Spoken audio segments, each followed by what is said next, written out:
Rogamos ao Senhor Deus Todo-Poderoso enviar-nos bons espíritos para nos assistirem, afastar aqueles que possam induzir-nos ao erro e dar-nos a luz necessária para distinguirmos a verdade da impostura. Afastai também, Senhor, os espíritos malfazejos, encarnados ou desencarnados, que poderiam tentar lançar a desunião entre nós e com isso tentar desviar-nos da caridade e do amor ao próximo. Se alguns procurarem penetrar neste recinto, fazei, Senhor, que não encontre acesso em nossos corações. Bons espíritos, que vos dignais vir instruir-nos, tornai-nos dóceis aos vossos conselhos. Afastai-nos de todo pensamento de egoísmo, de orgulho, de inveja e de ciúmes. Inspirai-nos a indulgência e a benevolência para com os nossos semelhantes, presentes ou ausentes, amigos ou inimigos. Fazei, enfim, Senhor, que pelos sentimentos que nos animarem, possamos reconhecer a vossa salutar influência. Dai aos médiuns que encarregardes de nos transmitir os vossos ensinamentos a consciência da santidade do mandato que lhes é confiado e da gravidade do ato que vão praticar, a fim de que o façam com o fervor e o recolhimento necessários. Se estiverem entre nós pessoas que foram atraídas por outros sentimentos, que não o do bem, abri os seus olhos à luz e perdoai-as, como nós a perdoamos, se vieram com intenções malfazejas. Pedimos especialmente ao nosso Deus Todo-Poderoso e aos nossos guias espirituais, para nos assistir e velar por nós, hoje e sempre. Que assim seja. Ao início a nossa leitura, estou com o Evangelho segundo o Espiritismo de Allan Kardec, por Cláudio Damasceno Figueiredo Júnior. O capítulo de hoje é o 25. Busquem e vocês encontrarão. Item 1 e 2. Ajudem-se que o céu os ajudará. Peçam e vocês receberão. Busquem e vocês encontrarão. Batam a porta e ela se abrirá. Pois todo aquele que pede, recebe, e quem procura, acha. E para aquele que bater a porta, ela se abrirá. Qual é o homem dentre vocês que dará ao seu filho uma pedra se ele pedir um pedaço de pão?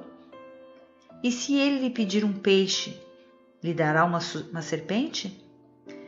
Se vocês, sendo maus, como de fato são, consegue dar coisas boas a seus filhos, com muito mais razão, o Pai que estás no céu dará os verdadeiros bens àqueles que os pedirem.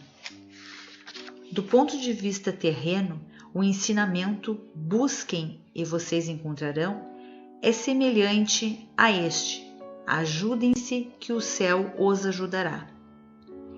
É o princípio da lei do trabalho e, por consequência, é também o princípio da lei do progresso, uma vez que o progresso é o fruto do trabalho.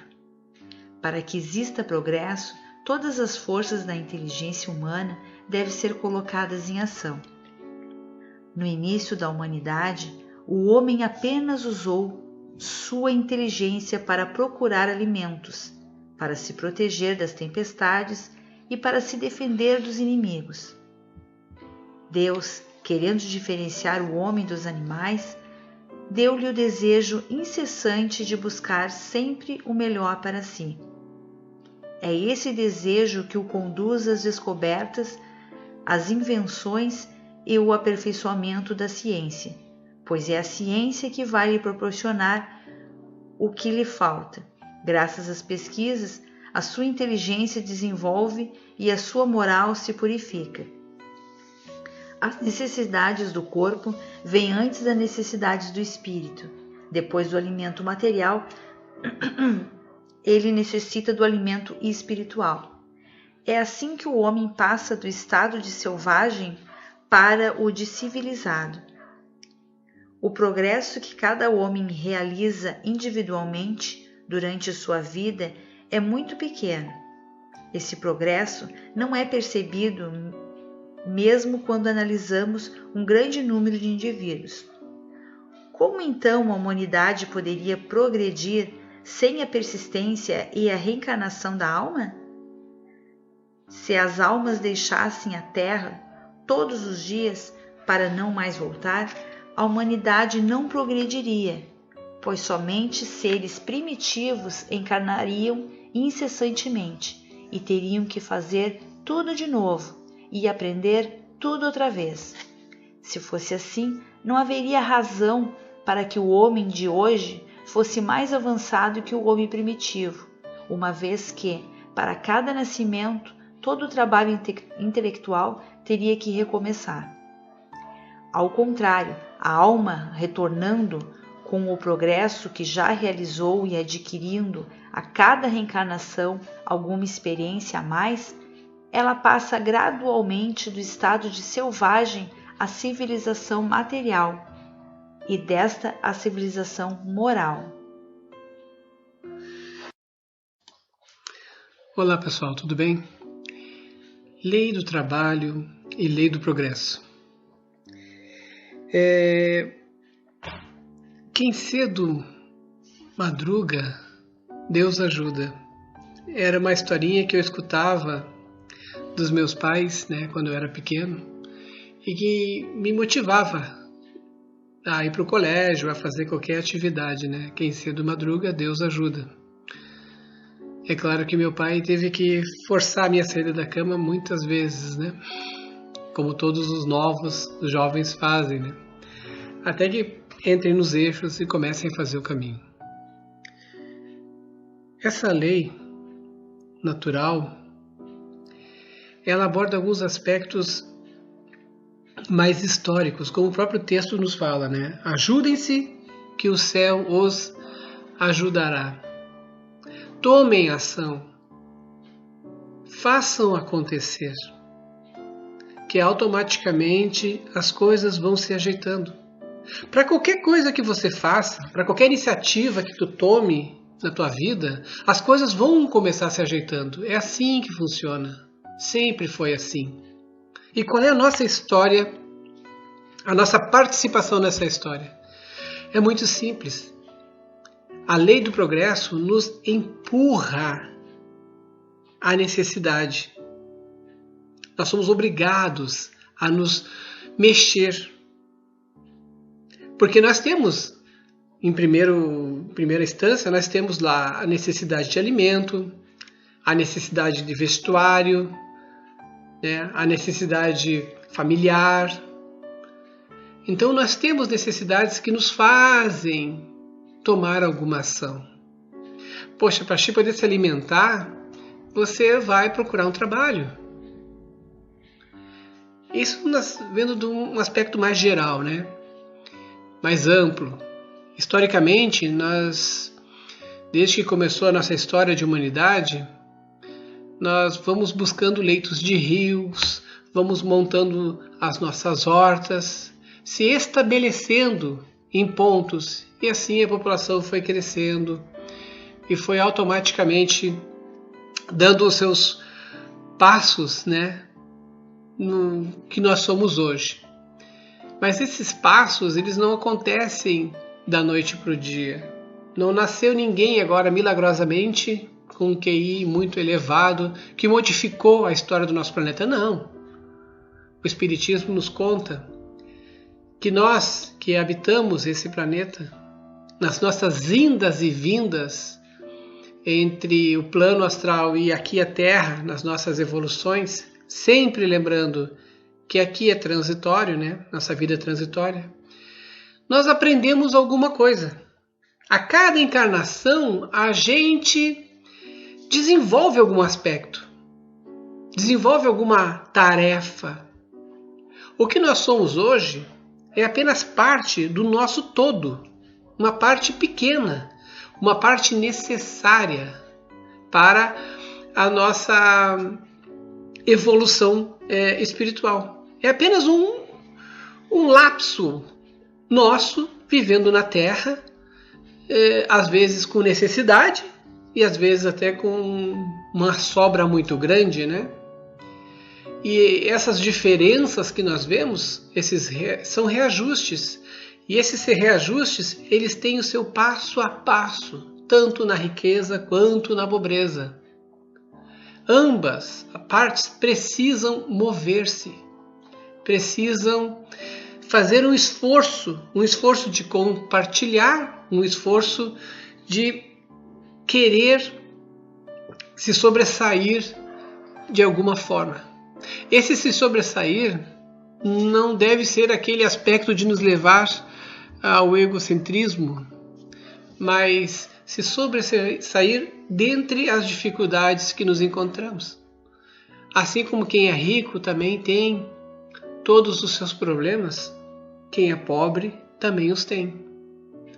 Não significa que um é mais merecedor do que o outro, não. Estando nós aqui nesse momento transitório, um deve ajudar o outro. Ah, com certeza. Isso sim. Não existe evolução sem compartilhamento, não existe evolução sem a união. O pouquinho que nós aprendemos hoje, né, um pouquinho que a gente desenvolveu nessa nossa vida atual, ao desencarnarmos, vai ficar armazenado, vai se encontrar com os outros pouquinhos de outras vidas. Nós já tivemos o nosso início, muito rudimentar, hoje já está mais elaborado. Na próxima encarnação, nós já vamos ter uma quantidade maior de informações, até algumas oriundas do plano espiritual, né? Quando a gente estava lá no plano, a gente fez mais um pouquinho de aperfeiçoamento. Isso também depende, né? Porque as encarnações elas podem ser questões de segundo quanto até seculares, né? Existe uma média, geralmente um tempo é um pouquinho longo, mas para alguns é mais instantâneo, para outros é um pouco mais de tempo, né? Mas o que importa é que quando nós retornamos com uma certa gama de conhecimentos, né, de outras vidas que nos facilitam, né, vem como atributos que nos facilitam a nossa vivência. E aí, nessa nova condição, a gente busca enfrentar as dificuldades que se apresentam na encarnação. Então, nós vamos ter, sim, novos dispositivos, novos, novas aquisições, novos equipamentos tecnológicos, assim, que a gente nem sabe como é que funciona, mas aquele espírito tem a sua história, né? Assim como nós. E podem ter certeza que é passo a passo, é gradual. Não devemos nos sentir menos em relação a certas áreas produtivas da nossa vida cotidiana. Não devemos fazer isso porque nós, como encarnados, temos apenas uma obrigação. A obrigação de evoluir espiritualmente. Essa é a nossa busca. E essa evolução espiritual, ela consiste em auxiliar o teu próximo. Muitos vêm preparados para poder ajudar. Mas todos somos humanos quando estamos aqui. Nós viemos lapidados e às vezes até sem estar liberados alguns conhecimentos antigos, nem formas antigas, para que nós possamos, nessa vida atual, trabalhar isso. É uma questão de a gente sentar, né, e olhar para si, olhar para o seu interior, reconhecer os seus erros, né, ver onde é que está pesando. Como é que a gente pode reconhecer onde é que está pesando? É pelo que nos rodeiam, né? Eles vão dizer mais ou menos aonde estão falhando. Aqueles nossos inimigos, né, que nos apontam, provavelmente vão mostrar com mais clareza aquilo que às vezes a gente não enxerga, né? São alguns aspectos disfarçados de egoísmo que afetam uma parte social, principalmente essa familiar, né, que é a mais próxima, né? Então é por aí que a gente já vai enxergando algumas coisas. Temos é que ter a humildade de entender que não somos perfeitos, que estamos aqui em processo de aprendizagem. Temos que viver conforme se vive aqui, é óbvio, né? E dentro dessa convivência, nós temos que desenvolver virtudes e a colaboração. Quem não sabe colaborar não vai saber avançar em etapas evolutivas. Porque na vida, o próprio Cristo nos chamava todos de irmãos. Entendem? Então, faz parte de um conjunto. Você ajuda o seu irmão. Alguns podem não estar, digamos assim, em plena consciência do que esteja fazendo. Né? Temos alguns irmãos que não têm a consciência das gravidades que cometem, dos absurdos que cometem. E se acham, né, o supra-sumo, quer dizer, se acham que são as pessoas que são merecedoras, mas não é assim que funciona. Mais cedo ou mais tarde, a pessoa não consegue mais andar com tamanha dificuldade, andar no processo evolutivo, né, com tamanhas dificuldades que gerou para si mesmo. Devemos aqui lembrar apenas do aspecto colaboração. O que nós plantamos hoje, nós vamos colher depois. Nós temos que trabalhar isso com bastante afinco, com determinação. Não, eu quero melhorar. Não adianta a gente botar data. Para quando eu estiver empregado, para quando eu estiver ganhando o fator X, para quando eu me sentir melhor de saúde, não existe. O corpo que você tem é a ferramenta que era para você ter, que está disponível para você, para sua evolução, para sua restituição. Lembre-se, isso não é você, isso é o teu estado agora. Teu espírito é diferente. Tá? Você está assim agora. Eu estou com esses problemas, estou aqui. Não tem objeções aí, tá? Não tem obstáculos, perdão, aí. Você está com as ferramentas que deveria de estar para o teu processo evolutivo. Ore para Deus, reze, mantenha esse vínculo aberto sempre e pense que tem que progredir, tem que avançar. É assim que nós construímos a nossa história. É por isso que existem as escolas. São os conhecimentos que nós deixamos na Terra para que a gente possa passar de geração para geração para outros irmãos que lá ter as mesmas possibilidades de verem todos os princípios, de verem todas as descobertas, tentarem entender mais. Isso é compartilhamento. Devemos sim buscar os estudos? Devemos. Devemos buscar o conhecimento, assim como o Espiritismo, buscar o conhecimento da nossa parte espiritual? Sim. Nós devemos de ler mais, de buscar a história para ver como é que funciona, para entender. Isso faz a diferença, desperta em cada um de nós um ser novo, absoluto, único, como nós somos. Cada um é único nesse planeta. Não vai ter uma outra Janete igual. Não, ela, somente ela. Do jeito que ela é, da forma que ela é, do jeito que ela pensa, como ela age, é exclusivamente dela. Não vai ter uma outra pessoa igual. E ela tem as dificuldades dela, tem os obstáculos dela, os problemas dela, que ela vai ter que resolver. Tá?